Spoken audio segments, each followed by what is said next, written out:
So I'm mentioning these verses and cases to show you there is authority and power in the prayer of agreement. Now, let's take a look at Matthew 18 and 19.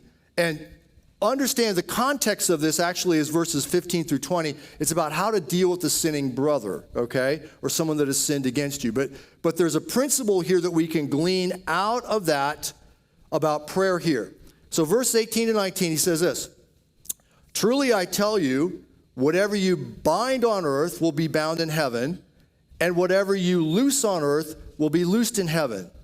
Again, truly I tell you that if two of you on earth agree about anything they ask for, it will be done for them by my Father in heaven."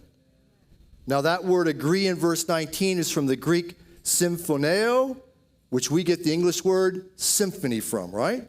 It means to agree or be in harmony with, like a symphony. It means to come to terms or agreement.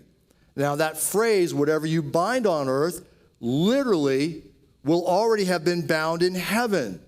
When united in prayer and obedience, the church will affirm on earth what God had already decided in heaven. Now again, that's got to do with the essence of the case of a sinning person. God has already decided forgiveness for that person and restoration. That's God's decision. And so the church needs to agree with that, is what the whole context of this is about, right? But again, the principle of prayer here is important. So if God says, I am your healer, and the two of you or others, we agree, then we can expect that will have already been done in heaven for that person. If you focus merely on, well, Pastor, what about the ones we don't see? You'll talk yourself right out of faith. Listen, what about the ones we do see healed? So you come into a place of agreement with heaven. It's God's will to heal. It's his desire to heal. But Pastor, I don't believe that. Well, you got bad theology.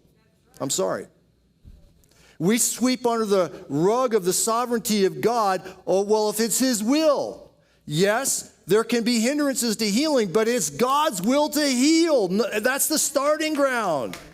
If it wasn't his will to heal, why did Jesus ever come and die that horrible death on the cross, shed his blood, carry our sin, our brokenness, our disease? Why? Because he's a healing God. Amen.